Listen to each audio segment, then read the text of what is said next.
आजच्या या विशेष पत्रकार सभेमध्ये आपल्या सगळ्यांचं स्वागत करतो। मी इतिहासकार असल्यामुळे ही परिषद पत्रकार परिषद भरवलेली आहे। परवा शनिवारी रायगडावरती शाफुआ जनाब शरद पवार यांनी जे काही कृत्य केलेलं आहे त्याचा निषेध करण्यासाठी ही पत्रकार परिषद आहे। छत्रपती शिवाजी महाराजांच्या आणि मराठा साम्राज्याची राजधानी असलेल्या रायगडावरती कोणत्याही प्रकारचे राजकीय कार्यक्रम करणं आणि त्याचा राजकारणाचा आखाडा बनवण्यासाठी वापर करणं ही गोष्ट अत्यंत दुर्दैवाची आहे आणि ही आम्हा सर्व शिवभक्तांसाठी अत्यंत लाजिरवाणी गोष्ट झालेली आहे। आमच्या भावना त्यात दुखावलेल्या आहेत। त्या भावना दुखावण्याचे 2-4 कारणे ती मला तुम्हाला सांगायला लागतील। रायगडावरती छत्रपतीच्या शिवाय कोणीही पालखीमधून बसून जाणं अशा प्रकारचा कधीही प्रोटोकॉल नव्हता नाही आणि याच्यातून छत्रपती शिवाजी महाराजांच्या त्या मानबिंदूंचा आणि त्या प्रोटोकॉलचा मानभंग झालेला आहे। एकतर तुम्ही पालखीमध्ये बसून रायगडावरती जाता आणि दुसऱ्या बाजूला त्याच्या समोर पुढे तुताऱ्या वाजवत हलगी वगैरे वाजवत जाता, ही गोष्ट अत्यंत चुकीची आहे। त्या रायगडावरती अशा प्रकारचं स्वागत आणि सन्मान फक्त हिंदवी स्वराज्याचे संस्थापक छत्रपती शिवाजी महाराज आणि हिंदवी स्वराज्याचे रक्षक छत्रपती संभाजी महाराज या 2 छत्रपतींचं अशा प्रकारचे स्वागत झालेलं आहे। आणि रायगडाचा जो राज दरबार आहे, ज्याला शिवमंदिर म्हटलं जातं, स्वराज्य मंदिर म्हटलं जातं, त्याच्यामध्ये नगारखान्यातून अशा प्रकारे प्रवेश करणं हे जगातील तमाम शिवभक्तांच्या आणि मराठ्यांच्या भावना दुखवणारं कृत्य या गटाकडून झालेलं आहे। त्यामुळे आम्ही जगातील सर्व शिवभक्तांच्या वतीनं त्यांचा निषेध करतो आणि या संदर्भामध्ये तुम्हाला जे काय राजकारण करायचे दुसरीकडे करत चला, परंतु शिवाजी महाराजांचा ज्या ठिकाणी राज्याभिषेक झालेला आहे 6 जून 1674ला, म्हणजे जवळपास 350 वर्षापूर्वी हा प्रसंग इतिहासामधला सर्वोच्च प्रसंग घडला आणि 400 वर्षानंतर मराठा एवढा छत्रपती झाला, बादशाह झाला, ही तो सामान्य गोष्ट नव्हे।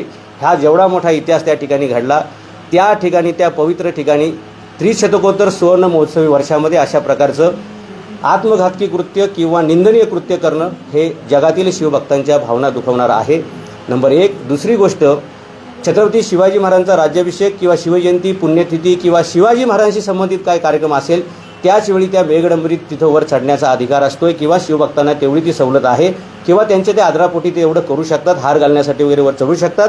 परंतु मी जे फुटेजमध्ये बघितलं त्याच्यामध्ये सुप्रिया सुळे, डॉक्टर अमोल कोल्हे, जितेंद्र आव्हाड आणि आणखी 1-2 लोक पार त्या मेघडंबरीत वरपर्यंत चढले होते। हा छत्रपती शिवाजी महाराजांचा अपमान आहे। ज्या ठिकाणी शिवाजी महाराजांचे पाय पडतात त्या ठिकाणी आम्ही शिवभक्त डोकं टेकवतो, आम्ही त्या ठिकाणी माथा टेकवतो। अशा ठिकाणी केवळ आपल्या राजकीय स्वार्थासाठी पार त्या सिंहासनावरती चढणं ही सुद्धा बाब आमच्यासाठी शिवभक्तांसाठी अत्यंत घृणास्पद अशी आहे आणि म्हणून आम्ही या सगळ्याचा निषेध करतो आणि जगभरातील शिवभक्तांच्या शिवप्रेमींच्या वतीनं आम्ही याचा निषेध करतो। कोणीही रायगडाला राजकारणाचा आखाडा बनवता कामा नये। तुमची राजकारण तुमच्या घरून करा, तुमच्या प्रदेशातून करा, तुमच्या गावातून करा, त्याचा आम्हाला काय घेणं देणं नाही, परंतु छत्रपती शिवाजी महाराजांच्या त्या पवित्र वास्तूचा आणि बुडबुड तुम्ही करणं हे आम्हाला योग्य वाटत नाही आणि म्हणून आजची आमची ही पत्रकार परिषद आहे। आणि ज्या शाहू फुले आंबेडकरांचा सातत्यानं उदोद करतात हे लक्षात घेतलं पाहिजे की ही सगळी मंडळी आपले अस्तित्व वाचवण्यासाठी रायगडावरती गेली, परंतु यातली किती लोक शिवाजी महाराजांच्या समाधीवरती गेली हा मोठा प्रश्नचिन्ह आहे। ज्या महात्मा ज्योतिबा फुलेंनी शिवसमाधी शोधली त्याच्यावरती जाऊन 2 फुलं व्हावी एवढं सुद्धा सौजन्य यातल्या किती लोकांनी दाखवलं असा आमचा एक मोठा प्रश्न आहे। आणि तिसरी गोष्ट, ज्या जगदीश्वर मंदिराच्या साक्षीने छत्रपती शिवाजी महाराजांनी सर्व जाती धर्माच्या रयतेला मी समान न्याय देईल अशा प्रकारचा जगाला संदेश दिला आणि हे सर्व जाती धर्माच्या लोकांसाठी प्रेरणेचं ठाण म्हणून जगदीश्वर मंदिर, जगाचा ईश्वर, मग तुम्ही कुठल्याही धर्माला मानत असताल, कुठल्याही विचारांना मानत असताल, सर्वांचं तुम्ही आस्तिक असताल, नास्तिक असताल, सर्वांसाठी हे जगाचं ईश्वराचं मंदिर हे जगदीश्वर मंदिर, त्या मंदिरात सुद्धा हे लोक गेलेले नाहीत।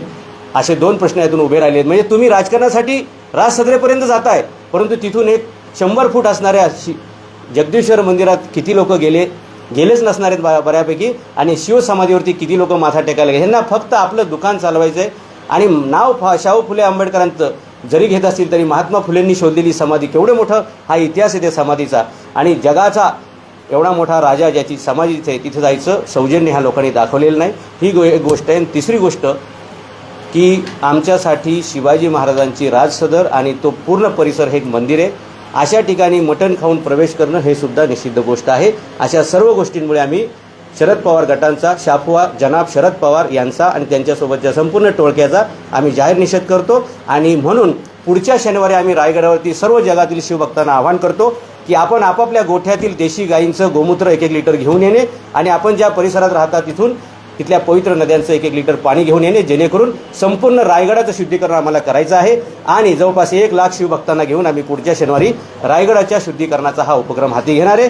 जगातील तमाम शिवभक्त आमचं विनंती आहे की तुम्ही तुमचे राजकीय पक्षाचे झेंडे दांडे जोडे बाजूला ठेवून केवळ शिवछत्रपतींच्या सन्मानासाठी आपण सगळ्यांनी मैदानात उतरायचं आहे आणि त्या ठिकाणी येताना आपला झेंडा एकच असणार आहे, भगवा झेंडा असणार आहे, आपला अजेंडा एकच असणार आहे. मराठा साम्राज्याचे एवढे मोठे दौलतीवरती एवढं संकट आलेलं आहे आणि शिवाजी महाराजांच्या ह्या राजधानीमध्ये एवढा मोठा अपमानास्पद प्रसंग घडलेला आहे. त्यामुळे तमाम देशमुख, पाटील, इनामदार, देशमुख, जहागीरदार, रयत, शिलेदार, मनसबदार आणि सर्व शिलेदार आणि सैनिक, स्वार, राऊत, शिपाई ह्या सर्वांना आम्ही आवाहन करतो, रयतेला आवाहन करतो की येत्या शनिवारी रायगडावरती आपण लाखोच्या संख्येने या आणि हा रायगड किल्ला आपल्याला सर्व जिथून ही मंडळी सगळी चालत गेली, जिथे जिथे यांचे पाय पडले त्या ठिकाणी आपल्याला हे गोमूत्र शिंपडायचं आहे. त्या ठिकाणी आपल्याला एवढं सगळं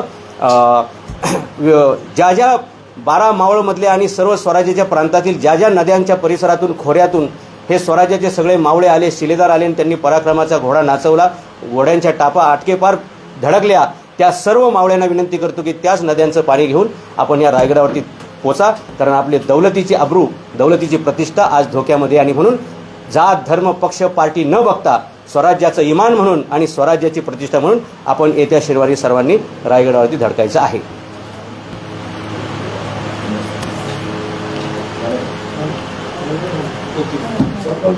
असं हे करताय, शिवाजी महाराजांचा विचार जो पुरोगामी पद्धतीचा विचार होता, तुम्ही जे कृत्य करतायत ते त्यांच्या विचारांना छेद देणारं नाही का? शिवाजी महाराजांचे विचार हे सर्वांना सोबत घेऊन जाणारे होते आणि म्हणून सर्व जाती धर्माच्या लोकांनी, सर्व पक्षाच्या लोकांनी त्यांचा त्याचप्रमाणे सन्मान करतात. काही लोकांना फक्त आपलं राजकीय सूर्य अस्ताला गेलेला आहे म्हणून ते राजकारणासाठी शिवाजी महाराजांचा वापर करतात. ही गोष्ट चुकीची आहे. आम्हाला त्यांच्या राजकारणाचा विरोध नाही, त्यांना काय राजकारण करायचं त्यांनी ते जरूर करावं, परंतु शिवाजी महाराजांचं ज्या ठिकाणी आम्ही लोक जाऊन डोके ठेवतो त्या सदरेवरती जाऊन जिथे शिवाजी महाराज तख्तावरती बसलेले त्या ठिकाणी त्यात मेघडंबरीवर पार चढून, म्हणजे तुम्हाला एवढं तरी भान असलं पाहिजे. अगदी डॉक्टर अमोल कोल्हे हे एवढे इतिहासावरती नाटकं करतात, एवढे त्यांचे प्रयोग झालेले आहेत. त्यांनी तिथं असा शब्द वापरला की शिवाजी महाराजांच्या पदस्पर्शाने पावन झालेल्या रायगडावर. तुम्हाला काय इतिहास कळतो? कशा प्रकारचं भाष्य तुम्ही करता? जेव्हा व्यक्ती आयुष्यामध्ये एखाद्या ठिकाणी एखाद्या वेळी जाते त्याला म्हणतात पदस्पर्श. छत्रपती शिवाजी महाराज इथे 7-8 वर्ष राहिलेले आहेत, त्यांच्या वास्तव्याचा केंद्रबिंदू येतो, मराठा साम्राज्याचा केंद्रबिंदू येतो. पदस्पर्शाने नव्हे, शिवाजी महाराजांच्या निवासाने पवित्र झालेली ती गोष्ट आहे. शिवाजी महाराजांचं तिथे वास्तव्य आहे, त्यांच्या वास्तव्याने पुनीत झालेलं परिसर आहे, ते राजमंदिर आहे, की राजसदर आहे आणि तो संपूर्ण रायगड आहे. त्यामुळे या अभ्यासू लोकांनी तरी असं राजकारणाच्या आहारी जाऊन शब्दांचा छेल करून ते एवढ्या मोठ्या इतिहासाचा वारसा, म्हणजे 8 वर्षे शिवाजी महाराज राहिलेल्या गोष्टीला तुम्ही पदस्पर्शाने पावन असं एका सेकंदावर कसं काय आणता? ह्या अशा गोष्टी चुकीच्या आहेत. तुमचं राजकारण तुम्हाला लकला, परंतु शिवाजी महाराजांच्या भानगडीत आपण पडू नका आणि शिवाजी महाराजांचा कोणत्याही प्रकारे आपलं दुकान चालवण्यासाठी उपयोग करू नका, अशा प्रकारचं आमचं तुम्हाला सांगणं आहे. शनिवारी सकाळी आम्ही 10 वाजता महाराष्ट्रातील, जगभरातील सर्व शिवभक्त रायगडावरती धडकणार आहोत. काही लोक पायी मार्गाने जातील, काही लोक ज्यांना चालता येत नाही, वयस्कर आहेत, अशा लोकांनी रोप येण्याला काही हरकत नाही, परंतु येताना त्यांनी आपापल्यासोबत 1-1 तांब्या गोमूत्र आणि 1-1 तांब्या ते राहतात त्या परिसरातील पवित्र नद्यांचं पाणी आणायचं आहे. जसं पुण्यातले काही लोक येणार असतील तर कोणी इंद्रायणीचं आणेल, कोणी पवनेचं आणेल, कोणी भीमेचं आणेल, कोणी वेगवेगळ्या नद्यांचं असतील, ते पाणी घेऊन यायचं सगळ्यांनी. कारण शिवाजी महाराजांचा ज्यावेळी अभिषेक झाला त्यावेळी 7 नद्यांचं, 7 सागरांचं पाणी आणलं गेलं होतं. आपण स्वराज्याची जी सीमा आहे, महाराष्ट्र प्रांताची जी काही प्रांतातून वाहणाऱ्या नद्या आहेत त्या पवित्र नद्यांचं तरी पाणी आपण तिथे आणणार आहोत आणि शेवटी आम्ही तिथे दुग्धाभिषेक सुद्धा करणार आहोत. काय हो, आमच्या भावना आहेत त्या पद्धतीने आम्ही पवित्र करून शिवाजी महाराजांचा राज्याभिषेक ही सुद्धा आमच्यासाठी पवित्र घटना आहे आणि जगातील ऐतिहासिक घटना आहे. ज्या पद्धतीने राज्याभिषेक झाला त्यातलेच काही प्रथांचं पालन करून आम्ही तो शुद्धीकरणाचा कार्यक्रम करणार आहोत. आम्ही सुरुवात 1 लाख लोक येतील असं माझा अपेक्षा आहे आणि हे सर्व लोक वेगवेगळ्या पक्षाचे असले तरी ते आपापल्या पक्षाचे दांडे झेंडे गुंडाळून त्या ठिकाणी फक्त शिवभक्त म्हणून येतील. आम्ही पुण्यापासून सुरुवात करणार आहोत. हां, पुण्यातून आम्ही ठरवू लाल मालापासून करायचं का देहूमधून सुरू करायचं हे सगळं आम्ही लाईन ऑफ ॲक्शन पुढे 2-3 दिवसात सांगणार आहोत सर्व शिवभक्तांशी चर्चा करून. शनिवारी का? हां, येत्या शनिवारी, कारण शनिवारी हा कार्यक्रम घडला आहे आता, येत्या शनिवारी आम्ही हा कार्यक्रम करणार आहोत. याच्या व्यतिरिक्त मराठा आरक्षणाचा प्रश्न सुद्धा राज्यात पेटलेला आहे. तुम्ही शरद पवारांना मराठा आरक्षणाचे मारेकरी म्हणतात, त्यांच्या विरोधात मोर्चा काढण्याचं तुम्ही घोषित केलं. हो, पण तो विषय नंतरचा आहे. आत्ता पहिला विषय आपला शनिवारचा रायगडाचा आहे. रायगडाचं शुद्धीकरण, शिवाजी महाराजांचं दुग्धाभिषेक वगैरे सगळं झालं की त्याच ठिकाणी आम्ही परत घोषणा करणार आहोत. आणि 23 मार्चला बारामतीला शरद पवारांच्या घरावरती मराठ्यांचा अभूतपूर्व असा भला मोठा मोर्चा आम्ही काढणार आहे. आणि जवाब दो जनाब शरद पवार, जवाब दो, आमच्या हक्काचं 16% आरक्षण तुम्ही का घालवलं आणि आज समाजामध्ये 2 समाजामध्ये तेढ का निर्माण करताय, असे प्रश्न विचारण्यासाठी आणि महाराष्ट्रात शांतता नांदावी यासाठी 12 बोलतर 18 पगड जातीच्या लोकांना सोबत घेऊन तमाम कुलवंत मराठ्यांचा आणि गुणवंत मराठ्यांचा आम्ही मोर्चा त्यांच्या घरावर काढणार आहोत. मनोज जरांगेंनी काल देवेंद्र फडणवीस यांच्यावर गंभीर आरोप केले. सलाईनमध्ये विष देऊन मला मारण्याचा देवेंद्र फडणवीसांचा प्रयत्न आहे, असं म्हणाले. त्यांनी त्यांच्यावर केलेले आरोप आणि त्यांनी त्यांच्यावर केलेले आरोप त्यांनी एकमेकाला उत्तर द्यायच्यात. माझा राजकारणाशी संबंध नाही, त्याच्यामुळे राजकीय याच्यावर शरद पवारांविरोधात जर आरक्षणाची भूमिका मांडताय तर तेच मनोज जरांगे आता म्हणतायत फडणवीस आम्हाला आरक्षण देत नाही. आणि तुम्ही सुरुवातीला त्यांची बाजू घेतली होती जरांगेची. एक लक्षात घ्या, मी कोणत्याही व्यक्तीची बाजू घेण्यापेक्षा मी त्या आमच्या समाजाचा जो प्रश्न आहे त्या समाजाच्या प्रश्नाची बाजू घेतलेली आहे. मी आजही विचारांवरती काम करतो, कालही मी विचारांवरती बोललेलो आहे. या महाराष्ट्रामध्ये भल्या भल्या लोकांना तो GR सापडला पण असेल, परंतु कुणी माईचालाल याच्यावर बोलायची त्यांनी हिंमत केली नव्हती.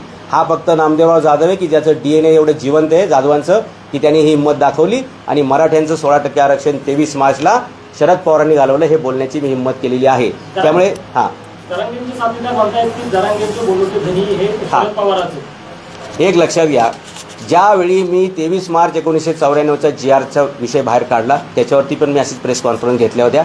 याच परिसरात माझ्यावरती हल्ला झाला होता, त्याच परिसरात आपण ही प्रेस कॉन्फरन्स घेतोय. म्हणजे विचारांची लढाई विचारांनी लढली पाहिजे असं आयुष्यभर तुंतुनं वाजवणाऱ्या लोकांना लगेच हातामध्ये शस्त्र घ्यायचे आणि हल्ला करण्याची गरज का भासली? कारण या संपूर्ण कटातले किंवा ह्या आंदोलनातले खरे सूत्रधार कोण आहेत हे त्या GRमुळे उघड झालं. आणि नेमकं मनोज जरांगे पाटील हे सर्वांबद्दल बोलतात, परंतु एकाच व्यक्तीबद्दल किंवा एकाच पक्षाबद्दल बोलायचं ते सुरुवातीपासून टाळत होते. आणि त्याच्यामुळे सर्वांचं लक्ष होतं, संशयाची सुई बरोबर होती लोकांची की याच्या मागे कुणीतरी बोलवता धनी आहे. आणि मला वाटतं आता काल मुख्यमंत्री पण बोललेत, बाकीचे लोक पण बोललेत आणि हे जाहीर होतंय की याच्या मागे नक्की आहे कोण, चावी कोण देतंय, 100% कोण देतंय हे तुम्हाला सगळ्यांना माहिती आहे की महाराष्ट्र अस्थिर करण्यामध्ये कायम आणि कायम एकाच व्यक्तीचा हात असतो आणि ते शरद पवार असतात. जरांगेंच्या आंदोलनामागे शरद पवार 100% जेव्हा जेव्हा शरद पवार सत्तेतून बाहेर फेकले जातात तेव्हा ते मराठ्यांना उचकवतात, पण जेव्हा ते सत्तेत येतात तेव्हा मात्र मराठ्यांच्या हातावर तुरी देतात आणि अजिबात त्या शब्दावर बोलायचं टाळतात. गेले 40 वर्ष नाही 50 वर्ष ते सत्तेत आहेत, 4 वेळा मुख्यमंत्री झाले, त्यांनी कधी मराठा आरक्षणावर ब्र काढले नाही. उलट 2010ची पुढाऱ्याची फ्रंटलाईनची बातमी आहे की कायद्यानं मराठ्यांना आरक्षण देता येणार नाही असं शरद पवारांचं स्टेटमेंट आहे. आरक्षण घालवायला सुद्धा शरद पवार जबाबदार आहेत आणि आरक्षण न मिळण्याला सुद्धा शरद पवारच जबाबदार आहेत. त्यामुळे मराठ्यांनी आपली ऊर्जा इकडे तिकडे वाया न घालवता 23 मार्चला सरळ बारामतीत धडकायचं आहे आणि याचा जाब विचारायचा आहे असं मी मगाशी सांगितलं. त्या लाईनवरती आम्ही काम करणार आहे. बाकी वेळोवेळी मनोज जरांगे काय बोलतायत ह्याच्यासाठी उत्तर द्यायला मी काय सारखा मोकळा नसणार आहे. मनोज जरांगेचं नेतृत्व सामान्य कुटुंबातलं पुढे आलंय, पण शरद पवारांमुळे आरक्षण भेटलं नाही. आता तेच मनोज जरांगे म्हणतात फडणवीसांमुळे भेटलं नाही. आता एक लक्षात घ्या, त्यांनी काय बोलावं, कधी कोणता स्टँड घ्यावा हे त्यांचे प्रश्न आहेत. ते काय बोलतात ह्याच्यावरती बोलण्यासाठी मी आज नाही. मी त्यांची बाजू काय मांडली, मी मराठा आरक्षणाच्या बाजूने बोललेलो आहे. मी मराठा आरक्षणावरच भूमिका मांडलेल्या आहेत आणि त्याच्या जागी दुसरा जरी कोणी व्यक्ती असता तरी मी तीच भूमिका मांडली असती. आणि आज सुद्धा जर एखादा व्यक्ती चुकत असेल तर मी तीच भूमिका मांडणार जी आज मी मांडत आहे. माझी भूमिका कधीही दूषित नसणार आहे. जे खरं आहे वास्तव आहे ते बोलण्यापासून मला कोणी रोखू शकणार नाही. ओके, धन्यवाद. या